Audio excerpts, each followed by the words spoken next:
हरे कृष्णा कृष्ण कृष्ण हरे हरे, हरे रामो राम रामो हरे।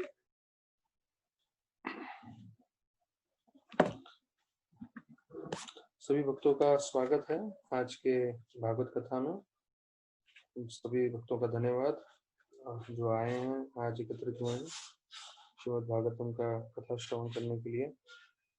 तो हम 8वें अध्याय में समाप्त किया था। 9वें अध्याय में हमने जो है 4 श्लोक जो है चर्चा कर लिया था, और आज हमें 5वें श्लोक से आगे चर्चा करना है। तो चौथे श्लोक में बता रहे थे कि कैसे भगवान के जो कथा है भुवन मंगल मंगलाया, वो कैसे मंगलमय है, और उससे जितना भी हम श्रवण करते हैं उससे पूरा जो है शुभता पूरी जगह फैलती है। लेकिन जो दूसरे भक्त हैं वो भौतिक चीजों की चर्चा करने में लगे रहते हैं, जिसे बोलते हैं असत प्रसंग है। असत प्रसंग है मतलब सत मतलब सत्य, असत मतलब जो गलत है। तो असत प्रसंगे मतलब कि वो हमेशा असत की बात करने में लगे हुए हैं। तो ऐसे लोग जो हैं नरक के भागी बनते हैं, नरक भागे करके श्लोक में लिखा है। तो देखिए इसी श्लोक में हमारा पूरा जो हम भागवतम चर्चा कर रहे हैं, जो हम भक्ति कर रहे हैं, उसका पूरा एक तरह से सार है। अगर हम हरि कथा सुनते हैं, हरि भक्ति करते हैं, तो हमारे जीवन में सब मंगलमय रहेगा। और अगर कोई व्यक्ति भक्ति छोड़ के जो है भौतिक कार्य करता रहेगा तो वो नरक का भागी बनेगा। तो सिर्फ 2 ही रास्ते हैं कि भक्ति करके भगवत धाम चले जाएं, या तो फिर प्रकृति के नियम में हम लोग फंसे रहें। और जो जैसे बताते हैं प्रभुपाद एक जगह बताते हैं, जैसे कोई बड़ा झूला होता है, हम लोग बड़े बड़े मेले इसमें जाते हैं जहाँ बड़े बड़े झूले लगते हैं, मेला लगा होता है ना। तो उस मेले में क्या होता है, बड़ा बड़ा एक झूला होता है जिसपे जो है रोशनी वोशनी भी होती है थोड़ा, और जिसपे ऊपर नीचे घूमते रहते हैं वो लोग। तो वैसे ही हम कर्मों के कारण जो है 14 लोकों में सिर्फ घूमते रहेंगे, और कई सालों तक, अन्य कई कई जन्मों तक हम घूमते रहेंगे। तो अगर वो अंत करना है तो उसका एकमात्र उपाय है, वो है भगवत भक्ति करके। तो ये हमने चौथे श्लोक तक सुना था। तो आज हम 5वें श्लोक में चर्चा करते हैं। ये 5वां श्लोक काफी महत्वपूर्ण है, तो इसके ऊपर हम जो है हम लोग सब साथ में बोल सकते हैं। तीसरा स्कंद 9वां अध्याय श्लोक क्रमांक 5। ये तु त्वदीय चरणाम भोजकोशगंधम जिघ्रन्ति कर्णविवरे श्रुतिवातनीतम भक्त्या गृहीत चरण परया च तेषां नापैसि यथा हृदया अम्बुरत्स पुंसाम। तो ये भी कई मुख्य श्लोकों में से एक है श्रीमद् भागवतम का, और इसके अंदर बता रहे हैं कि भगवान जो हैं कभी भी अपने भक्तों के हृदय से अलग नहीं होते। तो पहला एक चीज बताया है कि भगवान अपने भक्तों के हृदय में हमेशा निवास करते हैं, और उनके भक्त जो हैं वो उनके कर्णों के द्वारा जो है, वो उनके कानों के द्वारा जो भगवान के चरणों की जो खुशबू है उसको सूंघ सकते हैं। अभी हमें मालूम है कि हम जब भी सूंघते हैं हम नाक से सूंघते हैं, पर इस श्लोक में विशेष रूप से बताया हुआ है कि कैसे जो है कर्ण विवरे मतलब अपने जो है कानों के द्वारा वो जो है खुशबू लेते हैं भगवान के चरणों का। तो भगवान के चरणों की खुशबू कैसे आती है, वो वैदिक शास्त्रों के द्वारा आती है। और वैदिक शास्त्रों के द्वारा जो है भगवान के चरणों की खुशबू जो भक्तगण हैं वो अपने कानों से जो है अंदर लेते हैं, और जिससे भगवान बहुत प्रसन्न हो जाते हैं, भगवान के हृदय कभी छोड़ के जाते नहीं है। और ऐसे करने से वो हमेशा उनके पास भगवान के सबसे मुख्य चीज रहती है, वो है भगवान की भक्ति। हाँ, तो ये भगवान का बताया जाता है सबसे बड़ा उनको प्राप्ति होता है फल का, वो है भगवान की भक्ति। तो greatest treasure through bhakti, they accept the feet as the greatest treasure of bhakti, कि मतलब भक्ति करने का सबसे बड़ा फल क्या है, उन्हें भगवान का संगति प्राप्ति होती है। तो अभी जितना भी हमारा शुद्धिकरण हुआ है, तो उस स्तर से हमें भी थोड़ा थोड़ा भगवान का संगति मिल रहा है, क्योंकि भागवतम और भगवान दोनों अलग नहीं है। तो जब हम हरि नाम लेते हैं, जब हम हरि भक्ति करते हैं, सेवा करते हैं, हरि कथा सुनते हैं, तो हमें थोड़ा थोड़ा भगवान का संग मिल रहा है। और जितना हमारा शुद्धिकरण हो जाएगा, उतना ही हमें भगवान अपने आप को उनकी कृपा से अपने आप को प्रकट करेंगे, नाम में, कथा में और सेवा में। तो भी हम पे है, हम कितनी तीव्रता से भक्ति करते हैं। तो हमने दूसरे स्कंद में सुना था, तीव्रेन भक्ति योगेन यजते पुरुषम परम, कि हमारी कोई भी परिस्थिति हो, हमारी कोई भी इच्छा हो, हमें क्या करना चाहिए, तीव्रता से भक्ति करनी चाहिए। अर्थात पूरी तरह से मन लगा के, मन एकाग्र करके हमें भक्ति करना चाहिए, तो भगवान हमारी सारी इच्छाओं की पूर्ति कर देंगे। तो यहाँ पे बताया गया है विशेष रूप से कि भगवान के जो है चरण रज, वो विशेष रूप से शास्त्रों के द्वारा जो है शास्त्रों में है, और शास्त्रों की हर कथा सुनने के कारण भगवान के चरण रज जो है हमारे कानों से हमारे हृदय में आते हैं। तो यहाँ लिखा हुआ है श्रुति वात नीतम। श्रुति वात नीतम मतलब carried by the air of वैदिक साउंड, अर्थात जो आध्यात्मिक कथा की ध्वनि है, उस ध्वनि के माध्यम से जो भगवान के चरण रज हैं, वो हमारे कान के द्वारा हृदय में प्रवेश कर रहा है। ये मतलब शायद मैं भी अपने पूरे जीवन में पहली बार ये श्लोक किसी को बता रहा हूँ, तो हो सकता है शायद आप लोग ने भी पहली बार सुना होगा, तो थोड़ा सुनने में अलग लग रहा है, पर हमें ध्यान से समझना चाहिए। सुना है मैंने पहली बार, पर कभी मैंने किसी को बताया नहीं है, पहली बार मैं आप लोग को बता रहा हूँ कि भागवत में सुना था मैंने, एक शायद 2-4 बार सुन चुका हूँ ये चीज, पर इतना ध्यान से समझा नहीं था। पर आज मैं खुद पढ़ रहा हूँ और आप लोग को पढ़ा रहा हूँ, तो मैं समझ रहा हूँ ये बात चीज, कि जब हम हरि कथा सुनते हैं, ये हरि कथा की महिमा क्या है, इस हरि कथा में हमें जो दिख नहीं रहा है, वो है भगवान के चरण रज, भगवान के चरणों की खुशबू हरि कथा में है। और ये जो चरण की खुशबू है, वो हरि कथा के द्वारा हमारे कानों से अंदर प्रवेश करती है हमारे हृदय में, और पूरी तरह से भक्ति जागृत कराती है, और भगवान भी वहां पे प्रवेश करते हैं। तो ये हमें समझना चाहिए कि जब भी हम भागवतम सुन रहे हैं, जब भी हम हरि कथा सुन रहे हैं, तो वास्तविक रूप में हम लोग भागवतम और हरि कथा सुनते हुए जो है, हम वास्तविक रूप में भगवान के जो है बिल्कुल चरणों का रज अपने हृदय में प्रवेश कर रहा है। तो ये एक अलग ही चीज है, जो शायद हम लोग ने कभी इतना ध्यान से सोचा नहीं होगा कि भाई हम हरि कथा सुनते हुए जो है भगवान के चरण रज अपने हृदय में लेंगे। पर ये इस श्लोक में, 5वें श्लोक में इसका पूरी तरह से वर्णन किया गया है। फिर जो है इसके तात्पर्य में प्रभुपाद जी बताते हैं, जो शुद्ध भक्त होते हैं उनके लिए जो है भगवान के चरणों के अलावा और कुछ नहीं रहता। तो जो शुद्ध भक्त होते हैं वो सिर्फ एक ही चीज का मनन करते रहते हैं, वो है भगवान के चरणों का, मतलब भगवान की भक्ति का। और भगवान भी ऐसे हैं कि वो भी अपने भक्तों को छोड़ के कभी नहीं जाना चाहते। हमने वो श्लोक सुना हुआ है, साधुओ हृदय मह्यम साधुनाम हृदयंतमहं मद अन्यते न जानाति ना हम तेभ्यो मनामि। अर्थात जो शुद्ध भक्त हैं वो भगवान को कभी नहीं छोड़ते, और भगवान अपने शुद्ध भक्तों को नहीं छोड़ते, और भगवान हमेशा भक्तों के हृदय में रहते हैं, और भक्त हमेशा भगवान के हृदय में रहते हैं। तो यहाँ पे लिखा है कि भक्त को सिर्फ भगवान चाहिए, और भगवान को भी ऐसे भक्तों के हृदय से कभी नहीं निकलना। तो ये बताया जाता है दिव्य संबंध है भगवान का और शुद्ध भक्तों का। तो फिर बोलते हैं the relationship with the pure devotee of the lord develops because of devotional service to the lord on the authentic basis of Vedic authority. तो अभी ये जो सबसे भगवान का संबंध भक्तों के साथ है, ये कैसे बनता है, भक्ति के द्वारा।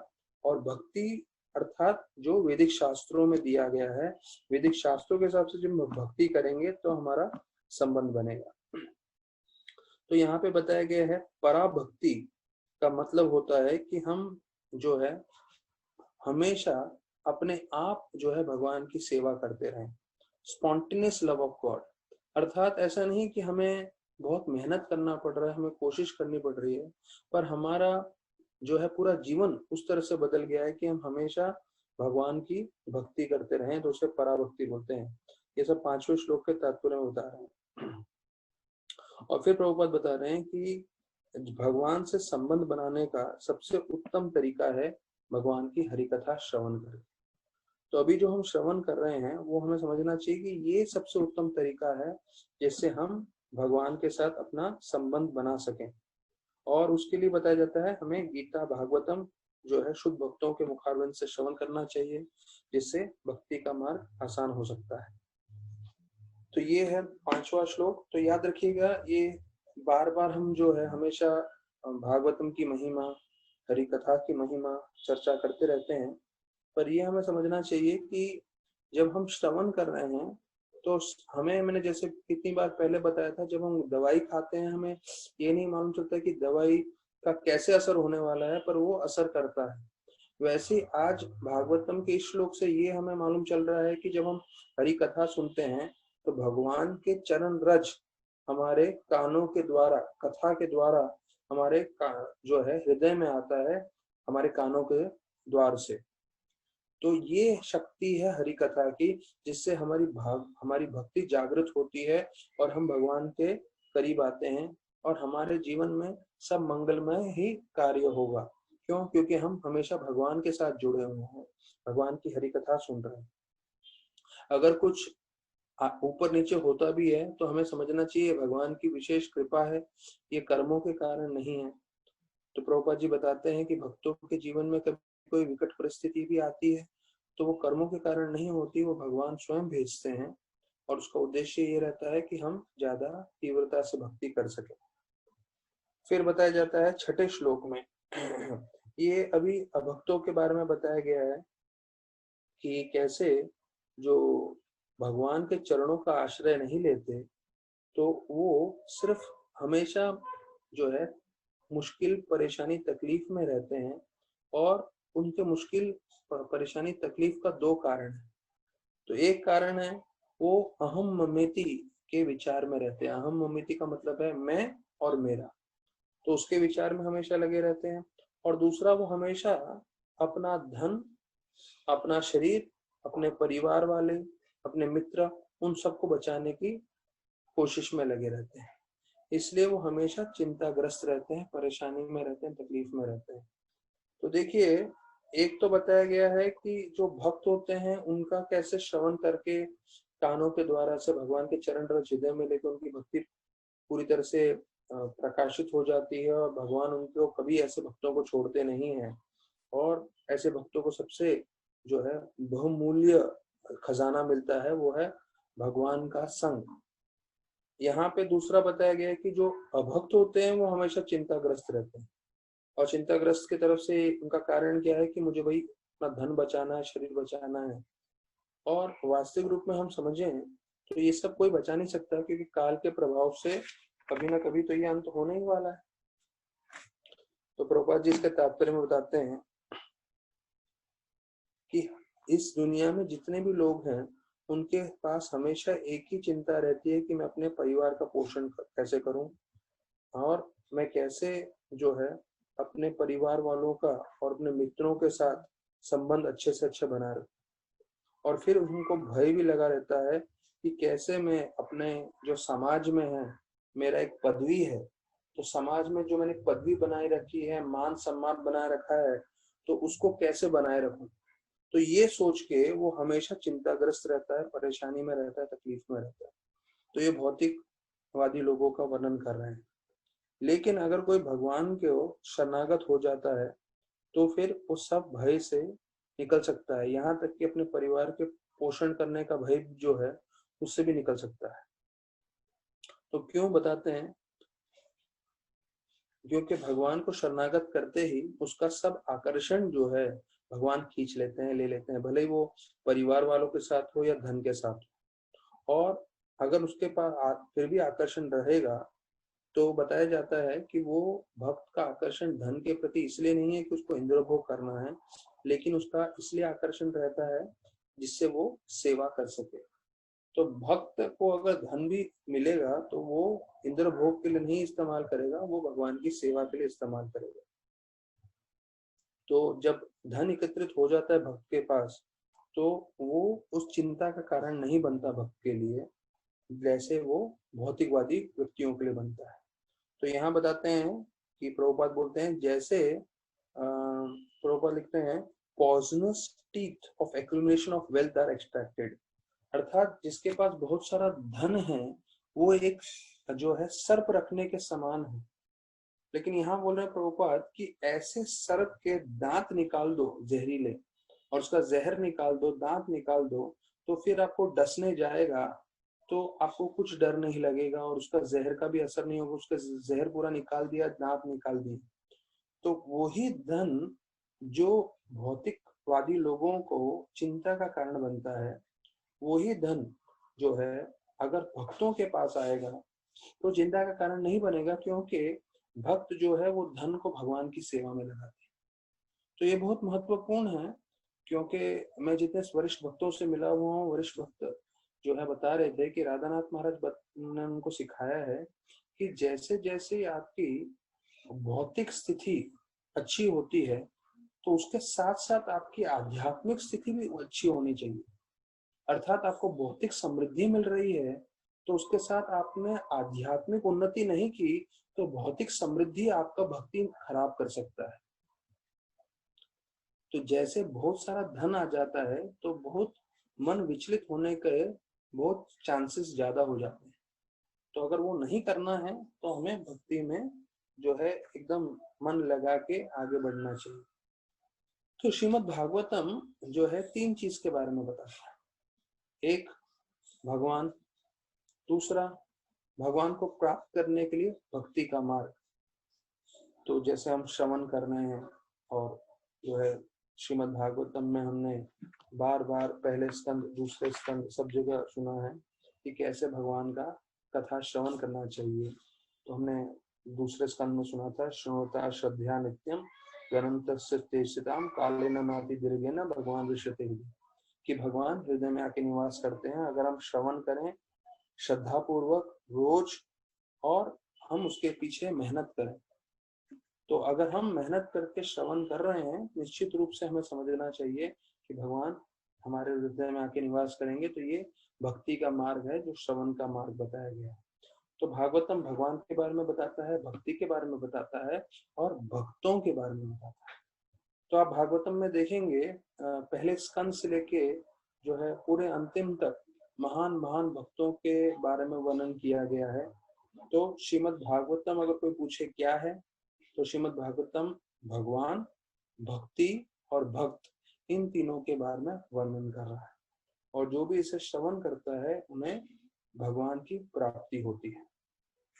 यहाँ तक कि अभी भी हमें प्राप्ति हो रही है, पर हम में अनर्थ होने के कारण हम समझ नहीं पा रहे। जैसे मैंने कहानी सुना था, एक व्यक्ति था, वो राजा के पास जाता है और राजा को बोलता है कि राजा मैंने सोना नहीं देखा, मुझे सोना का दर्शन करना। तो और राजा बोलता है अवश्य। तो अपने मंत्री को बोलते हैं उनको खजाने में ले जाओ, सोना दिखा दो। तो उनको खजाने में लेके जाते हैं और दिखाते हैं सोना।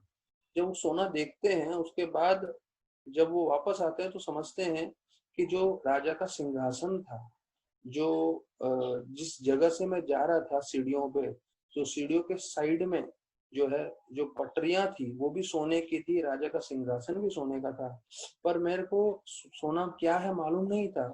और जब मैंने वास्तविक रूप में सोना समझ लिया तब मालूम चला कि मैं आसपास में सब जगह सोना देख ही रहा था, पर मुझे इसका ज्ञान नहीं था।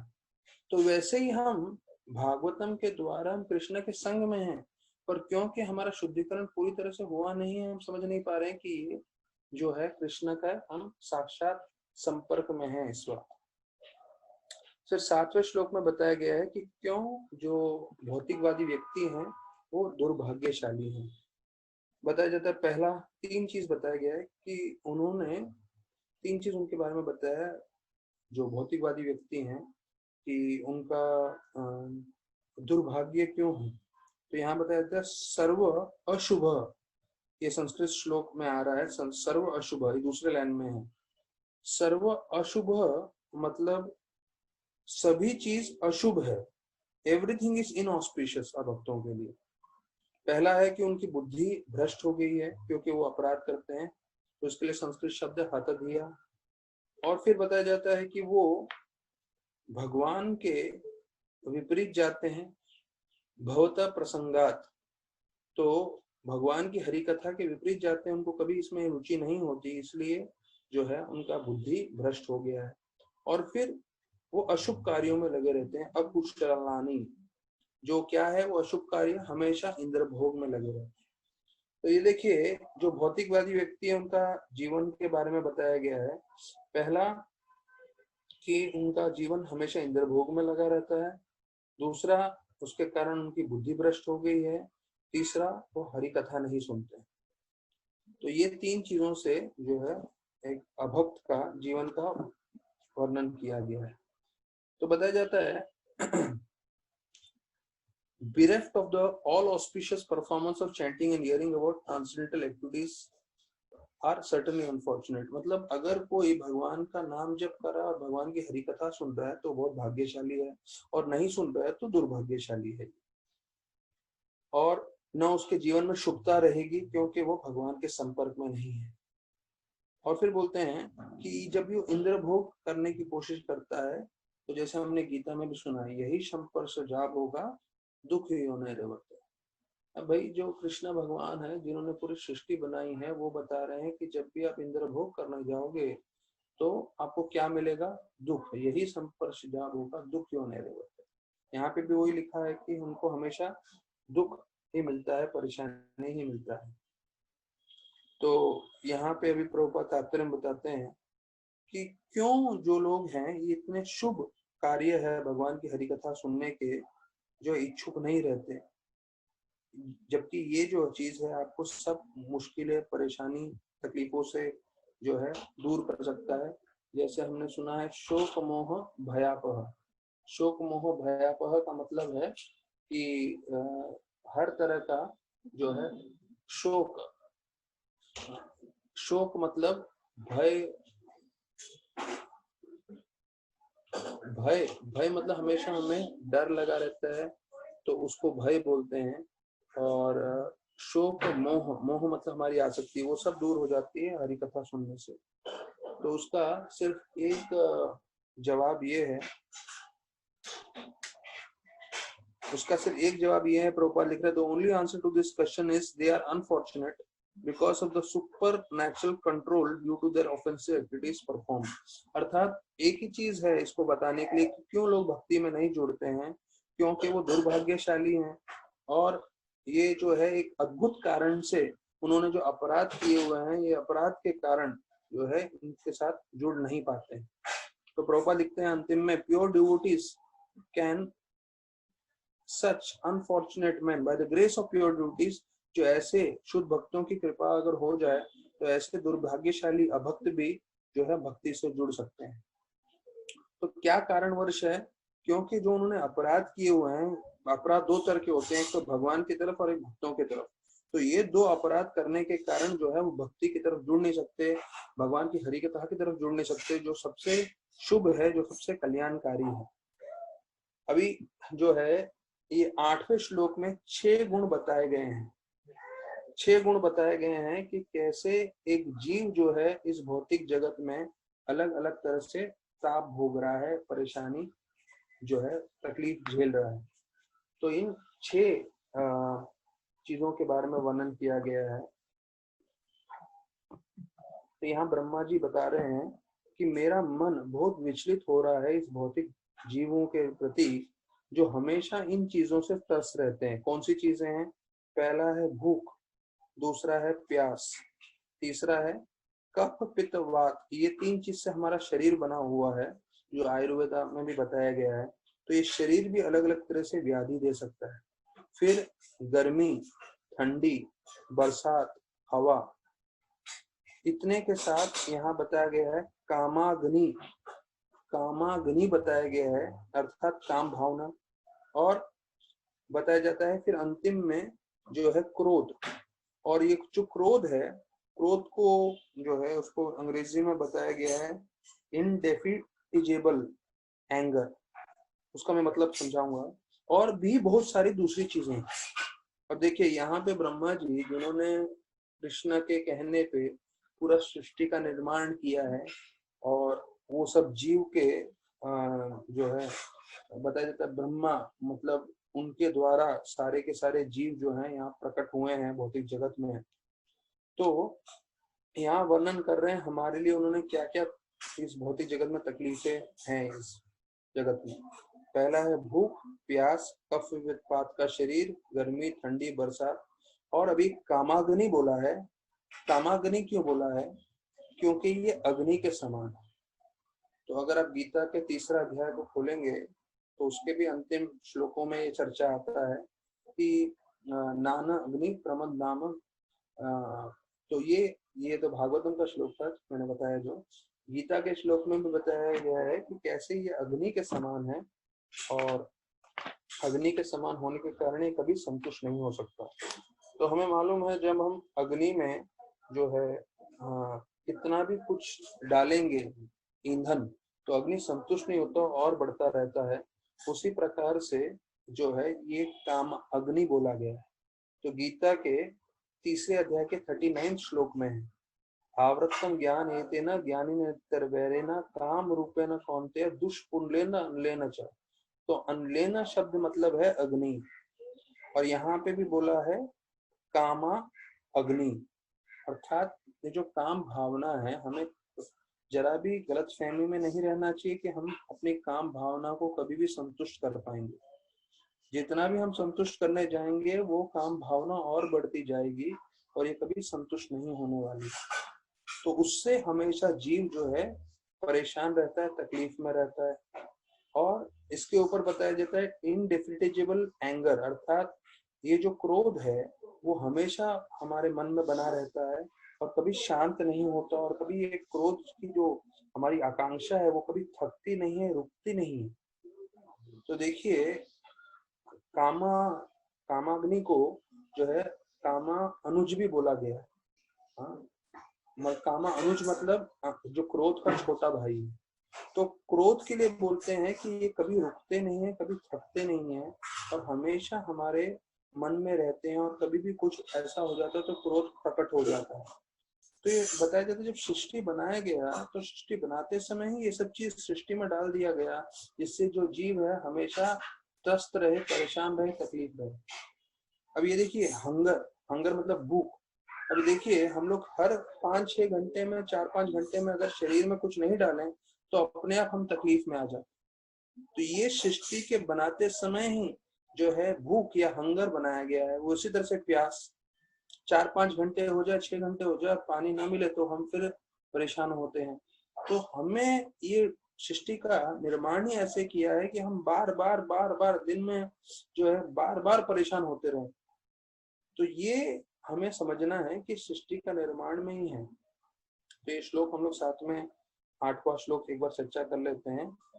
कुशुत्रिताद्भिरिमं मुहुर अध्ययमान शीतोष्ण वात वर्षे इतराचे च कामाग्नि अच्युतरुष च शूद्रवरेण संप्यास्तो मना उरुक्रमा सिद्धते में। तो इस श्लोक में जैसे बताया गया है ये जो है विशेष रूप से इतने सारे जो है तकलीफें दी गई है जीव के लिए, जिससे जीव हमेशा परेशान ही रहेगा इस भौतिक जगत में।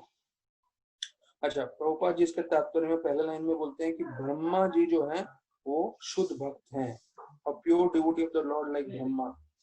तो ये जो है ब्रह्मा जी को शुद्ध भक्त करके बताया गया है। तो बताते हैं कि ब्रह्मा जी और ब्रह्मा जी के साथ में जितने भी परंपरा में आए हुए भक्त हैं वो लोग सब के बारे में वर्णन करते हुए बोलते हैं कि वो हमेशा दुखी रहते हैं। क्यों? वो भौतिक जगत में जितने भी लोग अलग अलग तरह से दुख भोग रहे हैं और आदि दैविक, आदि भौतिक, आध्यात्मिक तापों से परेशान हैं, उनके उद्धार के बारे में हमेशा वो विचार करते हैं और वो चाहते हैं कि इनका उद्धार हो जाए। और दूसरी ओर प्रभुपाद जी इसके तात्पर्य बताते हैं कि कैसे एक अंधा व्यक्ति दूसरे अंधे व्यक्ति को खड्डे में ले जाके गिरा देता है। जैसे अगर कोई अंधे व्यक्ति हो तो उनको ऐसे व्यक्ति का हाथ पकड़ना चाहिए जिसके पास दृष्टि हो, जो देख सकता हो।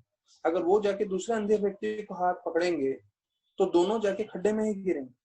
तो ये उदाहरण देकर बोल रहे हैं कि भौतिक जगत के जितने भी लोग हैं उनको ज्ञान नहीं है आध्यात्मिक का, और वो ऐसे नेताओं का जो है अनुकरण कर रहे हैं, ऐसे लोगों का अनुकरण कर रहे हैं जो जिनको आध्यात्मिक ज्ञान नहीं है। आजकल के जो हीरो हैं, क्रिकेट स्टार हैं, फिल्म स्टार हैं वगैरह वगैरह, तो ऐसे लोगों का अनुकरण करे जा रहे हैं वो लोग, या ऐसे नेताओं का अनुकरण कर रहे हैं जिनको आध्यात्मिक ज्ञान नहीं है। तो दोनों का पतन होने वाला है। तो फिर बोलते हैं कि जब तक एक भक्त उन पे कृपा करके जो है ऐसे अभक्त लोगों पे कृपा करके उनको सही मार्ग नहीं दिखाएगा, तब तक उनका जीवन जो है पूरी तरह से असफल ही रहने वाला। तो अभी ये जो कार्य है वो सब भक्तों के ऊपर है कि भक्त कैसे जो अभक्त लोग हैं उनको कैसे मार्गदर्शन करे, कर्मी लोगों को कैसे बताए कि जीवन का उद्देश्य क्या है, वो है भक्ति करना, और उनको भक्ति से जोड़े, नहीं तो वो जन्म मृत्यु के चक्कर में ही फंसे रहेंगे। तो बोलते हैं ऐसे व्यक्ति जो प्रचार कार्य में लगे हैं वो लोग जो है ब्रह्मा के समान, ब्रह्मा कैसे भगवान के संगी पार्षद हैं, क्योंकि ब्रह्मा जी भगवान के लिए पूरा सृष्टि का निर्माण कर रहे हैं, सब कार्य कर रहे हैं। तो बोलते हैं जैसे ब्रह्मा जी भगवान को बहुत प्रिय है, वैसे जो भी भक्त प्रचार करता है, प्रोपा लिखते हैं कि वो भी भगवान को उतना ही प्रिय हो जाता है। अभी फिर जो है हम लोग एक चीज 9वें श्लोक में आने से पहले आप लोग के साथ चर्चा करेंगे कि हमें मालूम है भगवान जो है अलग अलग रूप में प्रकट होते हैं। तो अलग अलग अवतारों का हमने सुना है, नरसिंह अवतार, वराह अवतार, कूर्म अवतार, मत्स्य अवतार। और हमें ये भी मालूम है कि भगवान जो है भागवतम के रूप में आते हैं, मतलब कृष्ण भगवान जो किताब के रूप में आए हैं। तो इसमें एक मुख्य चीज है कि अगर आप दूसरे अवतारों का वर्णन सुनेंगे तो उन दूसरे अवतारों में सिर्फ आपको एक ही भगवान का वर्णन मिलेगा, एक ही भगवान की लीला मिलेगी। जैसे अगर आप नरसिंह देव भगवान की कथा सुन रहे हो तो आपको सिर्फ नरसिंह देव भगवान के बारे में मालूम चलेगा। अगर आप भगवान वराह का अवतार का सुनेंगे जो अभी तीसरे स्कंद में आने वाला है, तो उसमें आप सिर्फ वराह भगवान के बारे में सुन पाएंगे। अर्थात जब आप एक भगवान के बारे में सुन रहे हो, नरसिंह देव के बारे में, तो उनकी कथा सुनते हैं। लेकिन जब हम भागवतम में संपर्क में आते हैं, क्योंकि वो भी भगवान का अवतार है हमें मालूम है, तो हमें सारे के सारे अवतारों का वर्णन आ जाता है। मतलब नरसिंह के बारे में सुन सकते हो, वराह भगवान के बारे में सुन सकते हो, कूर्म, मत्स्य और जितने भी अलग अलग भगवान के अवतार हुए हैं, कृष्ण भगवान की सारी लीलाएं सुन सकते हैं। तो एक तरह से देखा जाए तो भागवतम दूसरे अवतारों से ज्यादा कृपालु है। क्यों? क्योंकि कलयुग में जो भी कोई भी जीव उनको संपर्क में आ सकता है और संपर्क में आकर जो है अपना जीवन उद्धार कर सकता है। तो इसके साथ हम 9वें श्लोक में आए, उससे पहले हम थोड़ा जो है राधानाथ महाराज का जर्नी होम सुनते हैं। जर्नी होम में हमने जो है चर्चा किया था अभी तक कि कैसे जो है महाराज अपनी खोज में निकले हुए हैं। और देखिए मेरे को सबसे आकर्षक एक चीज लगा उसमें कि महाराज बता रहे महाराज पैसा तो था नहीं, तो आगे में पढ़ रहा था तो वहां पे बता रहे थे कि कैसे वो चर्च में जाते थे और चर्च में जाके जो है उधर कहीं से उनको ब्रेड या सूप मिलता था, तो वो उनका दिन भर का खाना होता था।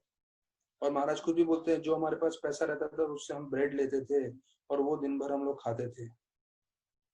तो देखिए ये एक चीज बतलाता है कि कैसे महाराज शुरुआत से ही अपने जीवन में 19 साल के थे तब से इतनी तपस्या करने लग गए और बिल्कुल कम खा के जो है वो पूरी भक्ति में लगे रहते थे। अवरचंद्र प्रभु बता रहे थे कि एक बार महाराज ने उनको बुलाया कमरे में और बहुत डांटा। और क्यों डांटा? वो बोले कि तुम जो खाना लाके देते हो, प्रसाद मुझे लाके देते हो, वो इतना गर्म रहता है, दाल है, सूप है, या जो भी आप आइटम ला के देते हो वो इतना गर्म है कि मेरे को खाते हुए बहुत टाइम लगता है, उसको ठंडा करना पड़ता है। तो महाराज उनको बोले कि इतना गरम गरम नहीं चाहिए मुझे जो मेरा समय ले, अर्थात आप ऐसे लाके दीजिए कि मैं तुरंत उसको खा सकूं। ऐसा नहीं लगे कि मेरे को 5 मिनट रुकना पड़े, उसको ठंडा करना पड़े, फिर मेरे को दाल लेना पड़े या सूप लेना पड़े। ऐसा नहीं होना चाहिए। अगर ऐसा अगली बार तुम गरम गरम चीज लाओगे, मैं स्पर्श ही नहीं करूंगा, मैं खाऊंगा ही नहीं, तुमको वापस ले जाना पड़ेगा। तो देखिए, हम सब जब खाना खाने बैठते तो हम चाहते एकदम गरम गरम गरम हो, और महाराज इतनी तरह से भगवान की सेवा में, प्रभुपाद की सेवा में लगे हुए हैं कि खाने की उनकी कुछ पड़ी नहीं है। यहाँ तक कि गरम गरम खाना आता तो बोलते नहीं, गरम खाना नहीं होना चाहिए, इतना गरम होगा तो मैं नहीं खाऊंगा। तो ये जो है कैसे जो है एक शुद्ध भक्त सोचते हैं, वो हमें मालूम चल रहा है। तो बोल रहे हैं महाराज 19 साल के थे और उनको अपना भविष्य के बारे में ज्यादा जो है विचार नहीं कर रहे थे। तो बताया जाता है कि उनका एक ही उद्देश्य था कि जो है वो भगवान के बारे में जान सके। तो फिर बोल रहे हैं कि मेरे मन में एक ही चीज था कि जो मेरे हृदय में आ रहा है मुझे वो करना है, जो दुनिया के लोग कर रहे हैं वो मुझे नहीं करना है। देखिए, ये बार बार जैसे मैं बता रहा हूँ, ये भक्त के लिए बहुत जरूरी है, क्योंकि जो भक्त होते हैं वो पूरी दुनिया के विपरीत रहते हैं।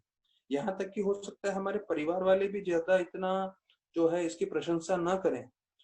तो हमें समझना चाहिए कि हमें हमेशा हमारा हृदय को सुनना है, ना कि बाहर दुनिया वाले लोग जो कर रहे हैं।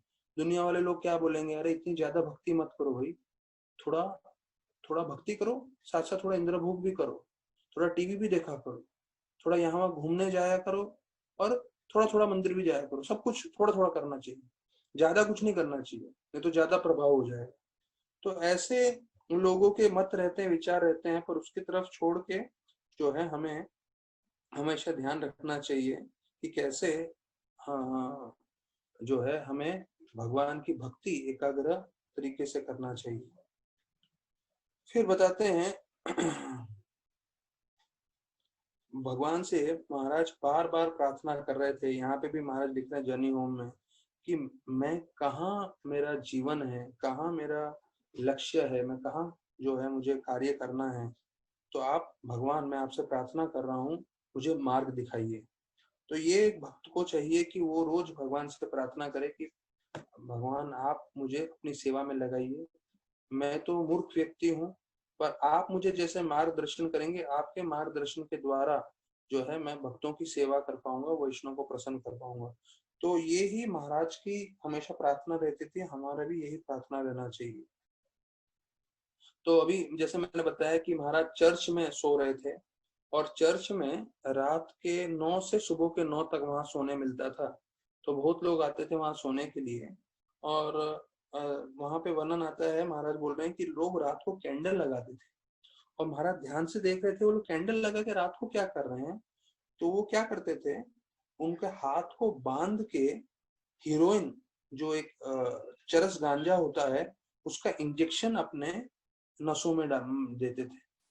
तो देखिए, ये वर्णन आ रहा है कि कैसे लोग तमोगुण से प्रभावित होके कैसे कार्य कर रहे हैं। तो हमें समझना है कि अगर हम जो है भक्ति में मेहनत करके जो है आगे नहीं बढ़ेंगे, मतलब शुद्ध सत्व में नहीं रहेंगे, तो ऐसा, ये तो सबसे जो है नीचा स्तर है तमोगुण का, उसका वर्णन कर रहे हैं कि कैसे लोग ड्रग्स लेने के लिए अपने आप को इंजेक्शन मार रहे हैं। तो कोई शराब पी रहा है, हाँ, जो देसी शराब होते हैं वो होते हैं। अब ये सब चीज हमको बिल्कुल आकर्षित नहीं करते, लेकिन जो तमोगुण वाला व्यक्ति है उसे वो संपूर्ण रूप से आकर्षित करते। लेकिन जो रजोगुण के भक्त होते हैं, भक्त मतलब जो भक्ति कर रहे हैं पर फिर भी रजोगुण का प्रभाव है, तो वो भौतिक चीजों से बहुत आकर्षित हो जाते हैं। तो हमें जानना चाहिए कि हमारा जो आकर्षण है धन के प्रति, पुरुष या स्त्री के संग के प्रति, या फिर जो भौतिक जितने भी सब गैजेट्स आ रहे हैं उसके प्रति, ये सब आकर्षण जो है वो हमारा रजोगुण के प्रभाव से है। तो आपको शायद सुनने में थोड़ा अलग लगेगा, पर मैं आपको बता रहा हूँ, अभी ये जो मोबाइल है वो सबसे बड़ा जो है भक्ति का दुश्मन बन चुका है। मैं बाहर वालों की बात नहीं कर रहा हूँ, बाहर वाले लोग तो पूरी तरह से उसमें तो पूरी तरह से जो है लगे हुए हैं, उनका तो बात छोड़ दीजिए। मैं भक्तों की बात कर रहा हूँ। भक्त लोग ज्यादा से ज्यादा इसमें अलग अलग कार्य करने में लगे हैं। यहाँ तक कि बताया जाता है कि कई कई जो दीक्षित भक्त हैं, जिन्होंने दीक्षा लिया हुआ है, वो ये कर रहे हैं, लेकिन वो लोग भी वीडियो गेम खेलने में लगे रहते हैं। दीक्षित भक्तों की बात कर रहा हूँ मैं, हाँ? यूट्यूब में लगे रहेंगे या फलाना फलाना में लगे रहेंगे, पिक्चर देखने में लगे रहेंगे, गाने देखने में लगे रहेंगे। तो ये चीज जो है वो हमें भक्ति से दूर दूर दूर दूर लेके जा रहा है। और क्या हो रहा है, सबके हाथ में मोबाइल है, सबके पास फेसबुक है, व्हाट्सएप है, हाँ इंटरनेट है। तो उससे क्या हो रहा है, सब लोग जो है धीरे धीरे धीरे धीरे माया ने ऐसा आक्रमण किया है जो है, ये जो हर भारतीय का फर्ज था कि डॉक्टर बन के जो है पूरे दुनिया वालों को दवा दे, आज वो डॉक्टर ही मरीज बन गया है। माया ने ऐसा प्रभाव किया, कैसा वो खुद जो है मरीज बन गया है। वो खुद जो है अपना बोलते हैं ना, एक मोबाइल के द्वारा पूरी तरह से उसके अंदर जो है प्रवेश कर चुका है और पूरी तरह से गेम्स में, वीडियोस में, इसमें फलाना में, इसमें फलाना ठिकाना में अटका हुआ है वो। तो ना वो अपना कल्याण कर पा रहा है, ना दूसरों का कल्याण कर पा रहा है। दूसरों का कल्याण तो छोड़िए, वो अपना ही कल्याण नहीं कर पा रहा है। तो महाराज बोल रहे हैं कि मैं उस जब हॉल में सोता था तो उधर ये जो है मारा जूना और हशीश, इसका इतना मेरे को सांस में आता था। शायद मैंने अपने जीवन में इतना नहीं लिया था, पर जब भी रात को वहां सोता था तो मेरे को लेना पड़ता था, तो मेरे सांसों में आता था। क्यों, सब लोग वहां पे कई लोग ले रहे थे।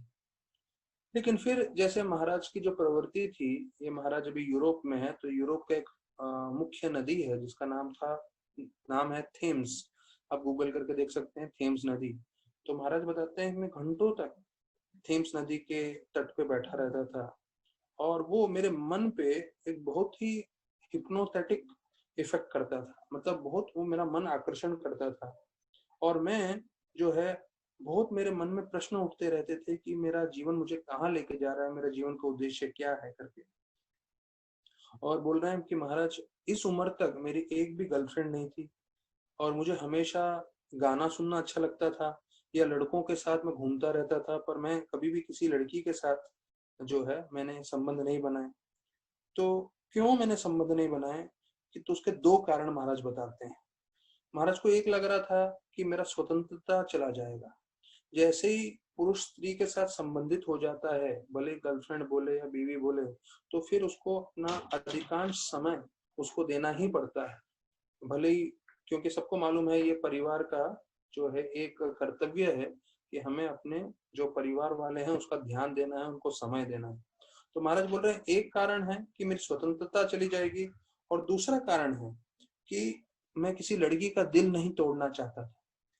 तो अधिकांश समय बाहर लोग जो हैं प्रेम व्रेम बोल के एक दूसरे के साथ गलत व्यवहार कर लेते हैं और फिर जो है उसको छोड़ के चले जाते हैं, तो कितना उनको ठेस पहुंचता है, तो उसके बारे में महाराज बोल रहे हैं।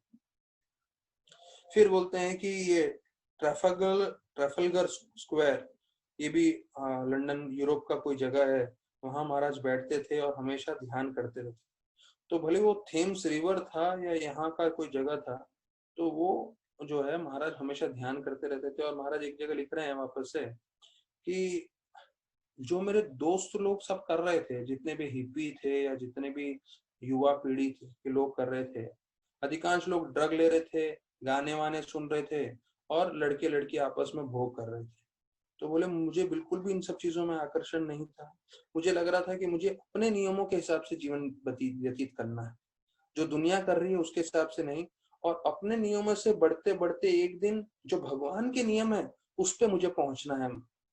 तो देखिए कितनी अच्छी बात बोली है कि जो दुनिया कर रही है उसके ऊपर मत जाइए, आपको क्या करना है उसके ऊपर जाइए। और उसके ऊपर उत्तम ये है कि जो भगवान चाहते हैं आप वो करिए अपने जीवन में, जिससे आपका पूरी तरह से उद्धार होगा। फिर उनके जो मित्र हैं गैरी, वो उनको बोलने लगे, उनको राधानाथ महाराज का जैसे हमें मालूम है उनका नाम है मॉन्क। तो बोले मॉन्क अभी आपकी क्या इच्छा है?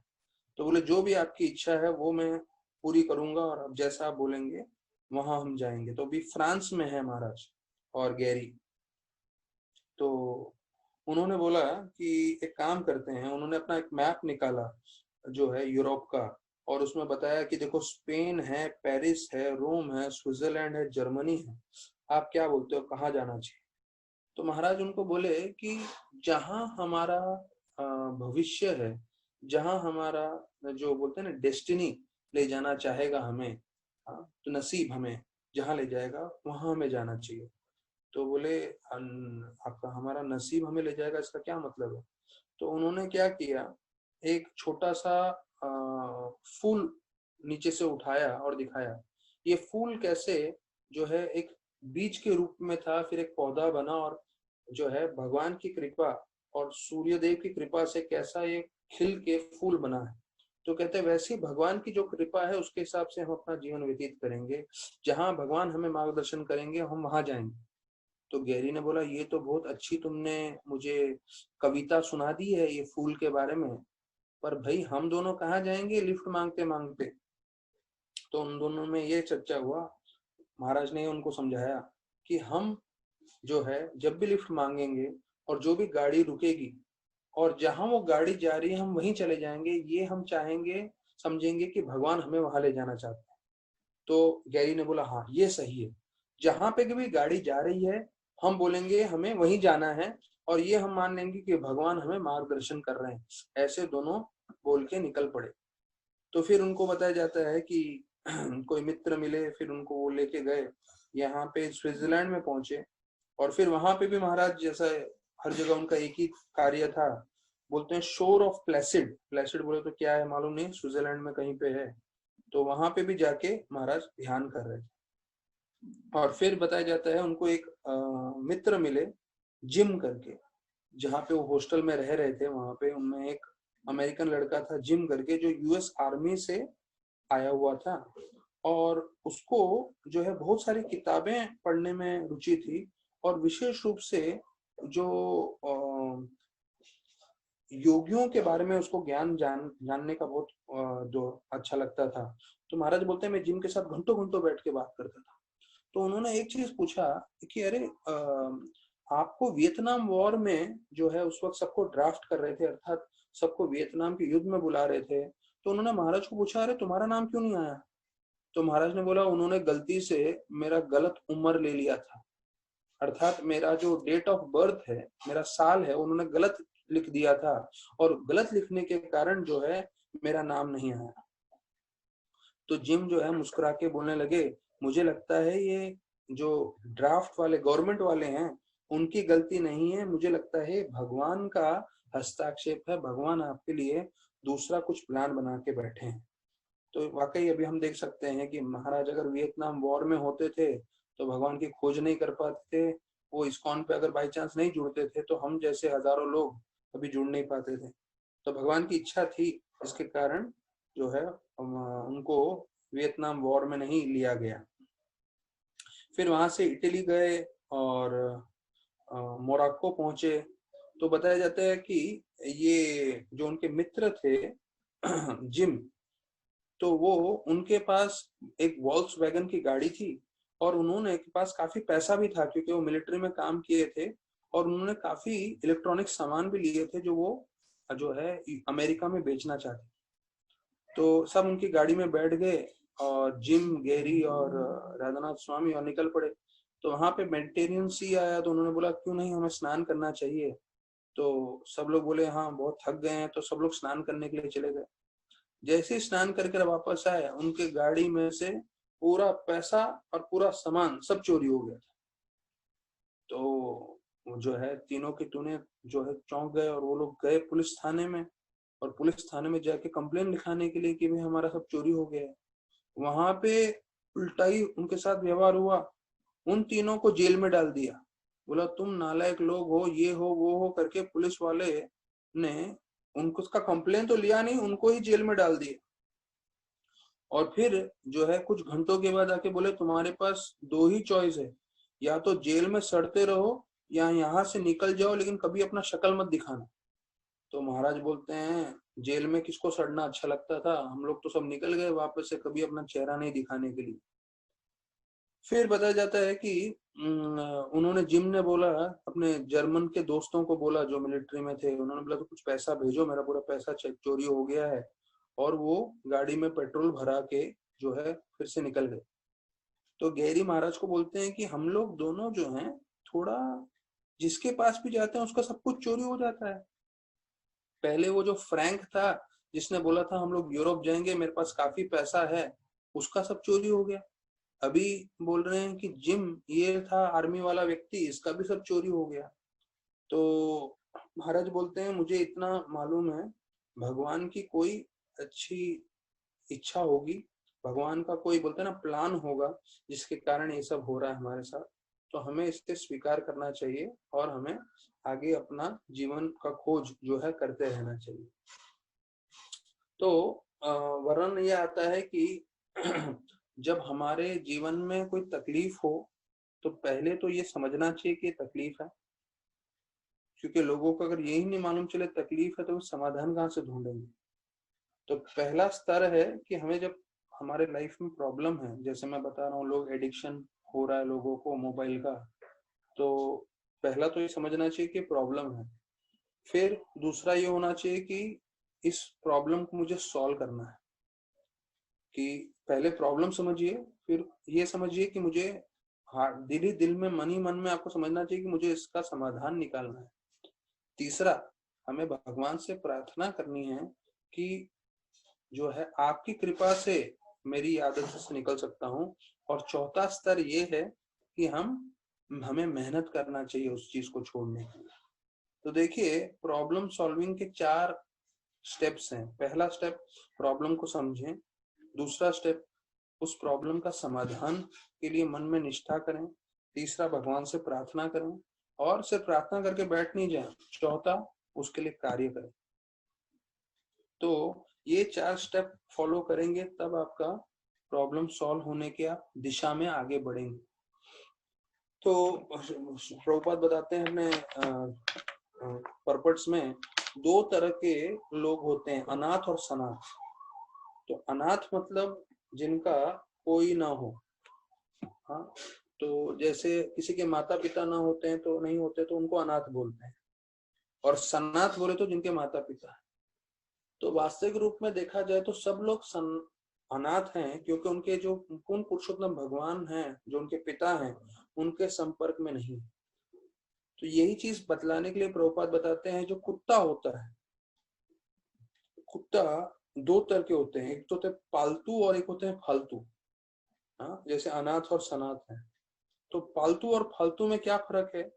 गले में पट्टा रहता है पालतू के, तो बीएमसी के जो कर्मचारी है वो पालतू कुत्तों को नहीं उठा लेते, वो गली के कुत्तों को उठाते हैं, फालतू कुत्तों को उठाते हैं। तो ये पट्टा मतलब बताया जाता है, भक्तगण बताते हैं, जो हम कंठी माला पहनते हैं गले में, तो वो कंठी माला जो बतलाता है कि हम भगवान के भक्त। और बताते हैं कि कैसे एक कुत्ता भी जो है अपने मालिक के साथ रहता है तो उसमें बहुत हिम्मत और शक्ति आ जाती है।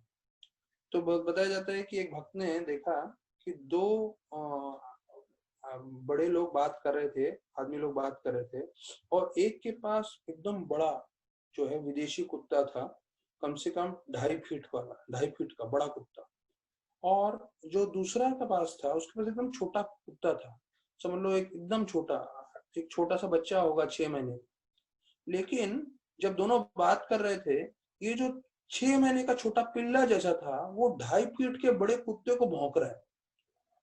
अभी वो चाहे तो बड़ा कुत्ता तुरंत आक्रमण करके उसको काट के वहीं पे जो है खत्म कर सकता है, लेकिन इस छोटे कुत्ते को मालूम है क्यों, मैं अपने मालिक के साथ, अगर ये बड़ा कुत्ता आक्रमण करने आएगा भी तो मेरा मालिक मुझे बचाएगा।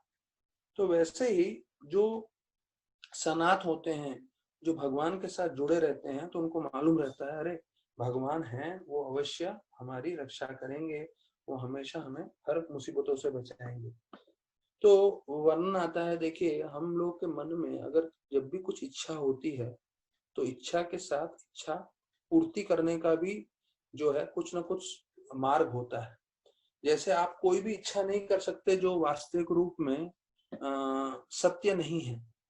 देखिए, जैसे अगर मैं बोलूं आप लोग कुछ भी इच्छा करिए, तो हो सकता है कोई धन की इच्छा करे, कोई घर की इच्छा करे, या कोई ऐसा इच्छा करने लगे जो वास्तविक रूप में ना हो। जैसे कोई बोले कि मैं देखना चाहता हूं कि एक नीला गाय हवा में उड़ रहा। तो हमने कभी जीवन में नीला गाय नहीं देखा और हवा में उड़ने का तो सवाल नहीं होता। तो अगर कोई ऐसी इच्छा करे कि मैं नीला गाय हवा में उड़ते हुए देखना चाहता हूँ, तो उसने क्या किया है, नीला रंग कहीं से लिया है, गैया देखी हुई उसने मन में लिया है, और उड़ते हुए पंछियों को देखा है और तीनों को जोड़ के बोल दिया है कि मुझे नीला गाय उड़ते हुए देखना है। अर्थात आप कुछ भी इच्छा करते हो, वो इच्छा के साथ उसकी कहीं ना कहीं वास्तविकता है उस चीजों की, नहीं तो उसकी इच्छा कभी प्रकट ही नहीं हो सकती। तो हम देखते हैं पूरे के पूरे पृथ्वी पे लोग लगे हुए हैं कि किस तरह से वो जो है बुढ़ापे से लड़ सकें, हमेशा जवान रहना चाहते हैं। इसलिए आप देखते हैं पूरी कॉस्मेटिक इंडस्ट्री लगी हुई है जो बुढ़ापा नहीं देना चाहती लोगों को। लोग बीमारी से बचना चाहते हैं, पूरा अस्पताल उसके लिए है, और मरना नहीं चाहते, इसलिए लोग अंतिम समय में भी लाखों लाखों रुपए खर्चा करते हैं। लेकिन न बीमारी, न बुढ़ापा, न मृत्यु, इन सब का समाधान लोग चाहते हैं इस भौतिक जगत में।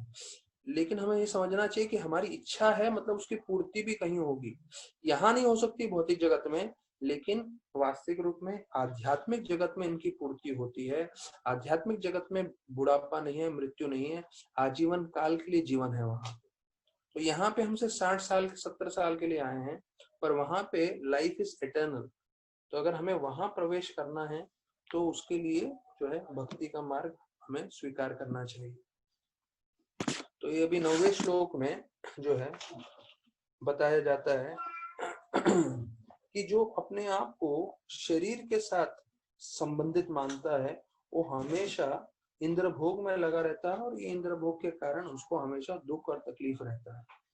तो देखिए, पूरे पूरे तकरीबन आप समझ सकते हैं 100% लोग इस दुनिया में जो है ये नहीं जानते कि हम आत्मा हैं, शरीर के स्तर पे ही काम करते रहते हैं, और वो हमेशा तकलीफ में रहते हैं। क्योंकि हमने गीता का श्लोक सुना है जिसमें बताते हैं भगवान, यही संपर्शयाद होगा दुख योनि रवति। तो हमें दुख ही मिलेगा जब भी हम भोग करेंगे। तो हमें चाहिए कि जो है हमारे में भोग की इच्छा रहेगी, वो तुरंत जाने वाली नहीं है। जन्मों जन्मों से हम इसको भोग करते हुए आ रहे हैं, अलग अलग चीजों को। तो ऐसा नहीं इस्कॉन में जुड़ गए 1 साल 2 साल में हम शुद्ध भक्त बनने वाले नहीं। हमारे में भोग करने की प्रवृत्ति रहेगी, और जब भी हम भोग करेंगे तो मिलेगा दुख ही हमको। वो अलग बात है, थोड़े समय के लिए इंद्र भोग लगेगा, हमको लग रहा है हम आनंद कर रहे हैं, आनंद कर रहे हैं, पर वास्तविक रूप में आनंद नहीं, ये है दुख का ही कारण है। तो यहाँ पे बताते हैं कि वास्तविक रूप में हम भगवान के हमेशा अधीन रहते हैं, भले ही हम मुक्त हो जाएं या भले ही हम बद्ध अवस्था में हो। तो अभी हम भौतिक जगत में हैं तो भगवान के नियमों के अधीन है। जब हमारा मुक्ति हो जाएगा, हम भगवत धाम जाएंगे, वहां पे भी हम भगवान के नियमों के अधीन रहने वाले।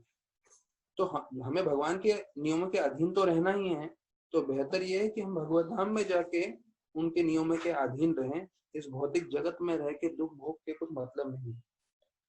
तो अभी 10वें श्लोक में बताया कैसे जो अभक्त होते हैं कैसे फ्रस्ट्रेटेड रहते हैं, कैसे दुखी रहते हैं। कल हमने सुदामा की कथा में सुना कि कैसे महाराज परीक्षित सुखदेव गोस्वामी को बोल रहे हैं कि जो कर्मी व्यक्ति है, अभक्त है, वो हमेशा फ्रस्ट्रेटेड रहता है। फ्रस्ट्रेटेड मतलब दुख में, तकलीफ में, परेशानी में। तो यहाँ पे वर्णन करें 10वें श्लोक में, यहाँ पे उसका फ्रस्ट्रेटेड शब्द का संस्कृत शब्द है अहात अर्थ। अहात अर्थ मतलब फ्रस्ट्रेटेड, ये 10वें श्लोक में आ रहा है। अभी वो बताते हैं क्यों फ्रस्ट्रेटेड रहता है।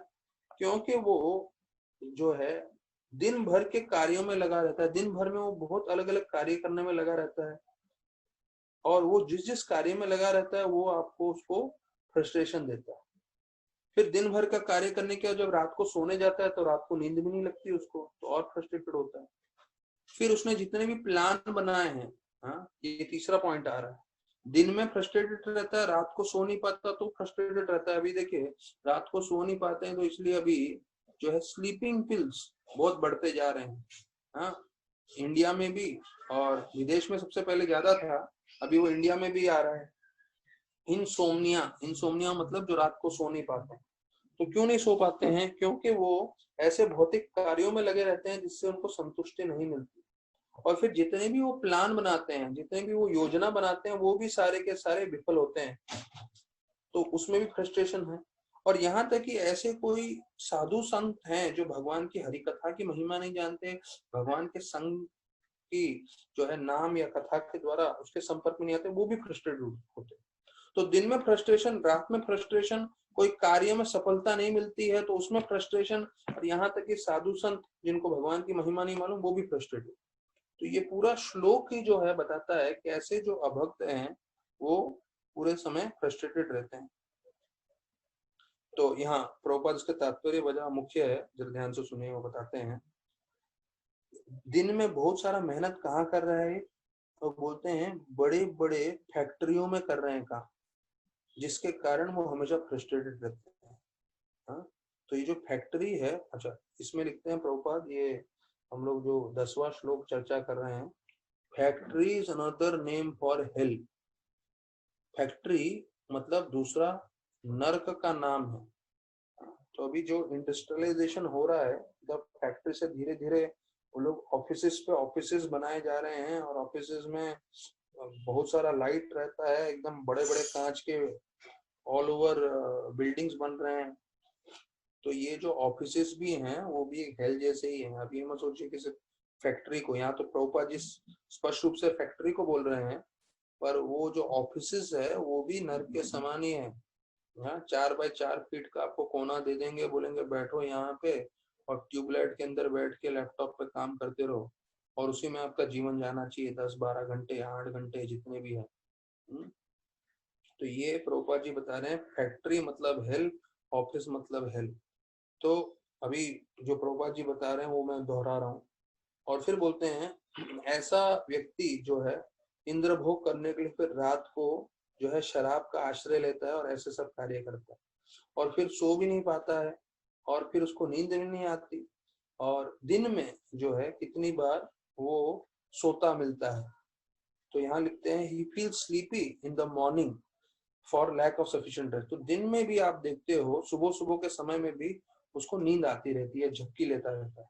तो आप लोग ट्रेन में ट्रेवलिंग करेंगे, तो मैं कितनी बार मंदिर जाता हूँ सुबह 5-6 बजे के समय, तो 6 बजे के समय जितने लोग मिलते हैं सारे के सारे सो रहे होते हैं। हाँ, तो ये जो प्रभुपाद जी ने भागवतम में बताया स्पष्ट है, सब बैठे बैठे आंख बंद करके सो रहे होते हैं। क्यों? क्योंकि उनको नींद पूरी नहीं होती। तो प्रभुपाद बोलते हैं बड़े बड़े वैज्ञानिक या बड़े बड़े बुद्धिमान लोग सब फ्रस्ट्रेटेड हैं, क्योंकि उनका जितना भी प्लान बना रहे हैं सब फ्रस्ट्रेटेड ही होने वाला है, सब विफल ही होने वाला है। अच्छा, कई कई चीज सफल हो जाते हैं, उसके बारे में प्रभुपाद जी बताते हैं।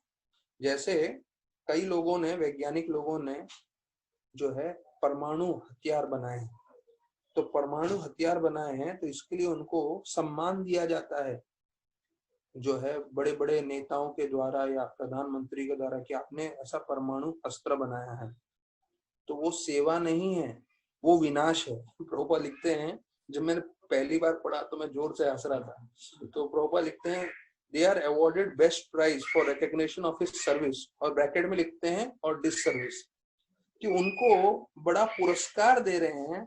पुरस्कार देने का उद्देश्य क्या है? कि आपने बहुत अच्छा कार्य किया है, पर ये अच्छा कार्य नहीं है, ये तो विनाश का कार्य है, जो उनको भी नहीं मालूम चल रहा है जो पुरस्कार दे रहा है, और उस वैज्ञानिक को नहीं मालूम चल रहा है जिसने ये आविष्कार किया है। तो ऐसे मूर्ख लोग चल रहे हैं, इसलिए सब फ्रस्ट्रेटेड चल रहा है।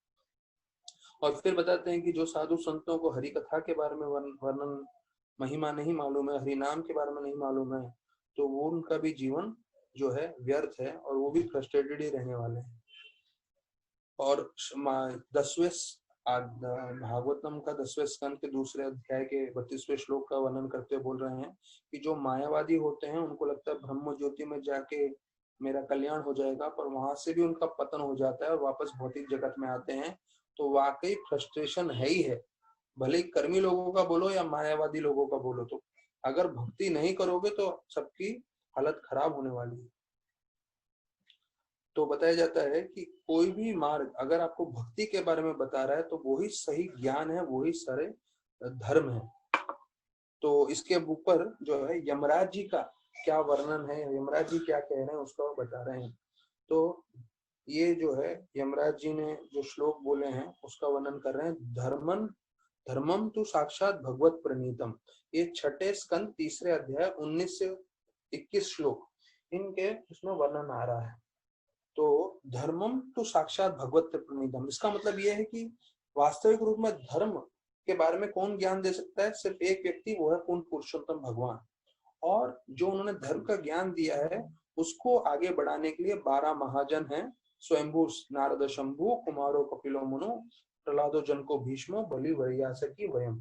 तो ये 10वें श्लोक में बता रहे हैं प्रभुपाद कि ये जो 12 महाजन हैं वो जो है हमें धर्म के बारे में जो भगवान ने बनाया है उसके बारे में हमें ज्ञान दे सकते हैं, जो हम भागवतम में पूरा चर्चा कर रहे हैं।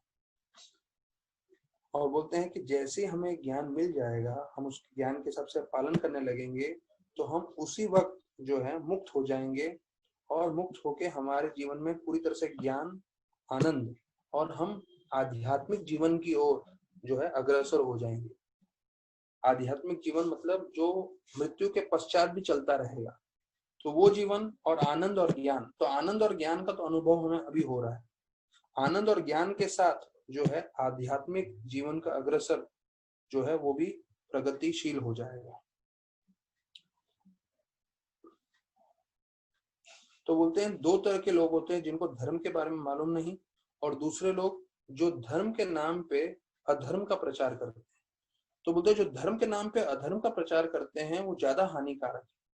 जिनको धर्म के बारे में ज्ञान नहीं है और वो इंद्रभोग में लगे हैं, वो तो ठीक है, वो तो पतित है, लेकिन उससे ज्यादा हानि वो पहुंचा रहे हैं जिनको धर्म का ज्ञान नहीं है, वो अधर्म के बारे में चर्चा कर रहे हैं।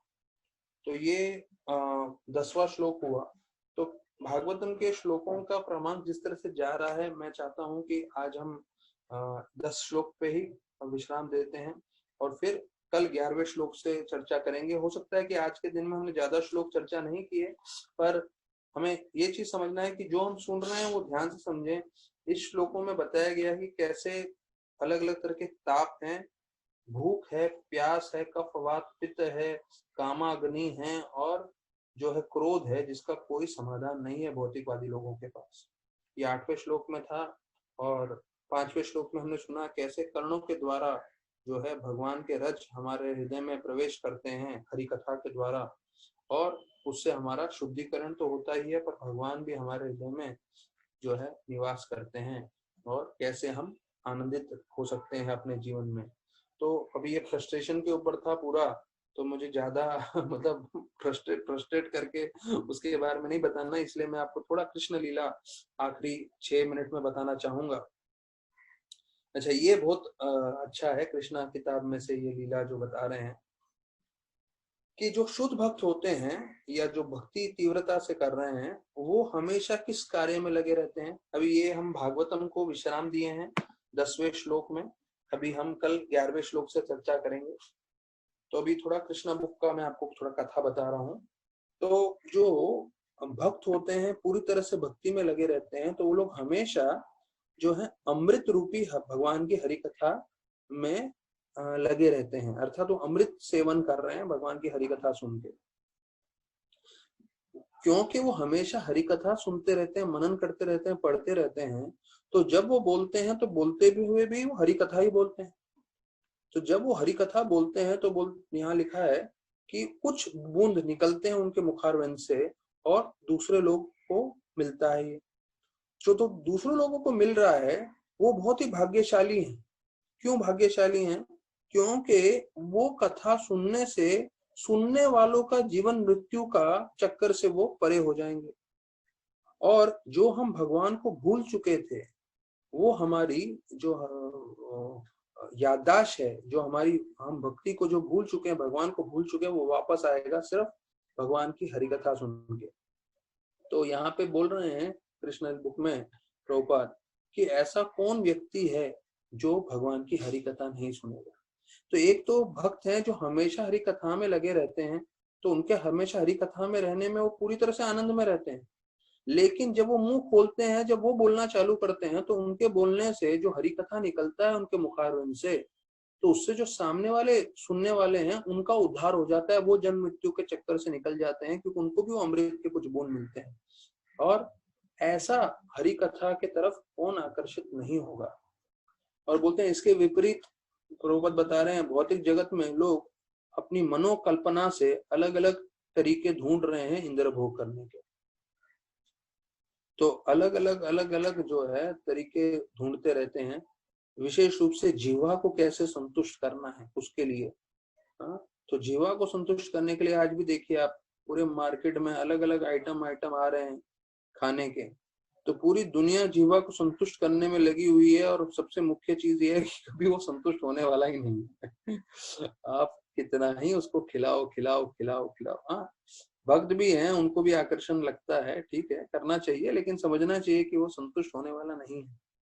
तो यहाँ पे बताते हैं कि मरीचि के 6 पुत्र थे, जो उनकी भार्या उमा से पैदा हुए थे। ये कृष्ण लीला में से एक आ रहा है, पर शायद मैं भी कई एक बार पढ़ा था, फिर मैं भूल गया था, तो आप लोगों ने भी शायद सुना नहीं होगा, तो ध्यान से सुनिए। मरीचि के 6 पुत्र थे। तो ब्रह्मा जी एक बार जो है भ्रमित हो गए थे और वो गलत कार्य करने लगे थे। तो वो गलत कार्य कर रहे थे, तो ये जो 6 मरीचि के पुत्र थे उन्होंने निंदा की ब्रह्मा जी की। तो देखिए अभी हम लोग ने पढ़ा भागवतम में, प्रभुपाद जी ब्रह्मा जी को प्योर डिवोटी के समान बोलते हैं। उन्होंने गलत कार्य ठीक की, तो वो उनके और कृष्ण के बीच में था। ये मारीची के जो 6 पुत्र थे उनको कुछ नहीं करना था, लेकिन उन्होंने निंदा की ब्रह्मा जी की। तो निंदा करने के कारण बताया जाता है ये बड़ा अपराध हुआ, और ये अपराध होने के कारण बताया जाता है कि हिरण्यकशिपु जैसे दानव के पुत्र उनको बनना पड़ा एक जीवन में, और फिर उसके अगले जीवन में उनको देवकी के 6 पुत्र बनने पड़े, जिनका कंसा ने अंत किया। तो ये हमने सुना है कि हाँ, देवकी के 6 पुत्रों को कंसा ने मारा, और उससे पहले इन 6 जो पुत्र थे वो हिरण्यकशिपु के पुत्र बने थे, और उससे भी पहले जो है वो मारीची के पुत्र से जब उन्होंने अपराध किया था, और अपराध के होते होते उनको ये 2 जन्म लेना पड़ा। एक जगह दानव के यहाँ, हिरण्यकशिपु के यहाँ, और दूसरे यहाँ जब जन्म होते ही उनका अंत हो गया। तो ये सब कथा में वर्णन किया गया है कृष्ण लीला में, कृष्ण किताब में। तो ऐसे और बहुत सारी कथाएं हैं। तो मैं चाहूंगा आप लोग सब भक्त जुड़े रहें। मैं बहुत बहुत आभार व्यक्त करना चाहूंगा। आप लोग हैं इसलिए मैं इतना विस्तार पूर्वक पढ़ रहा हूँ, नहीं तो ब्रह्मा के जो इतने प्रार्थनाएं हैं वो मैं इतना डिटेल में कभी इतना पढ़ता नहीं था। और वो क्या आप लोग को समझाना है, इसलिए मुझे भी अच्छे से समझना पड़ रहा है, इसलिए मुझे पूरा नोटबुक पेन लेके पढ़ाई करना पड़ रहा है। तो बहुत बहुत धन्यवाद सभी भक्तों का जो एकत्रित हो रहे हैं। और सुबह जपा के लिए फिर आइए आप लोग सब। और मेरा एक रिक्वेस्ट है, सब लोग का वीडियो ऑन रहना चाहिए, क्योंकि वीडियो ऑन रहता है तो हम देख सकते हैं कि आप जब कर रहे हैं। क्योंकि कई लोग आते हैं वीडियो ऑन नहीं रहता है, पर वीडियो ऑन रहेगा तो दूसरे लोगों को भी प्रेरणा मिलेगा। और हम 6 बजे से शुरू कर रहे हैं, पर जो भी आपको समय आपकी सुविधा के हिसाब से है, जुड़ते रहिए और लोगों को और जोड़ते रहिए। ये आप लोग के लिए अच्छा रहेगा और मुझे भी काफी प्रेरणा दे रहा है। बहुत बहुत धन्यवाद। कल हम लोग सुबह 6 बजे जपा में मिलेंगे और 4 बजे भागवत कथा में। हरे कृष्णा।